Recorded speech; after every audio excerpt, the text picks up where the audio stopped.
मी संजय सोनवणे, उपाध्यक्ष Maharashtra chamber of commerce industries agriculture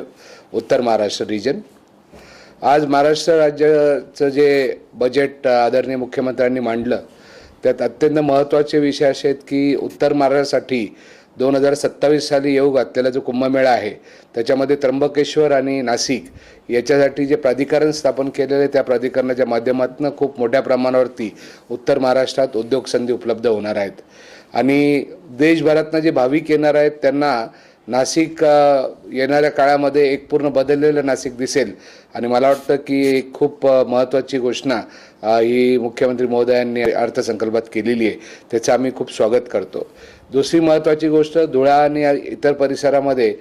जे तालुका स्तरावरती जे काय आपल्याला डेव्हलपमेंट एक्सपेक्टेड आहे त्याच्यासाठी एक वेगळी योजना त्यांनी आणलेली, त्या योजनेचं आम्ही खूप मोठ्या प्रमाणात स्वागत करतो।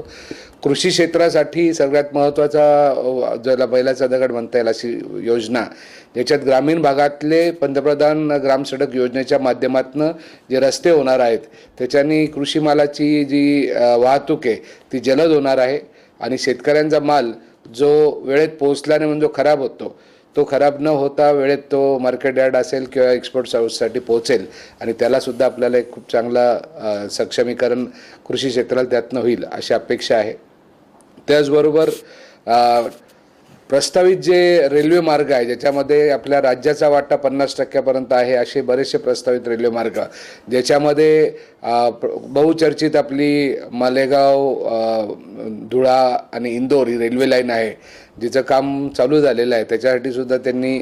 मोठी निधी उपलब्ध करून देऊ अशी घोषणा केलेली आहे। एक नवीन घोषणा आज आली की कसारा मुंबई हा ॲडिशनल कॉरिडॉर हा लोकल सर्व्हिसेससाठी करायची त्यांनी घोषणा केलेली आहे, त्यामुळे भविष्यातली मुंबई नाशिकच्या खूप जवळ येईल अशी अपेक्षा व्यक्त करतो आणि पुन्हा एकदा या खूप चांगल्या बजेटला आम्ही महाराष्ट्र चेंबर ऑफ कॉमर्सच्या माध्यमातून धन्यवाद देतो मुख्यमंत्री महोदयांचे आणि विकसित महाराष्ट्र 2047 याच्यासाठी निश्चित पूरक ठरेल अशी अपेक्षा करतो। धन्यवाद।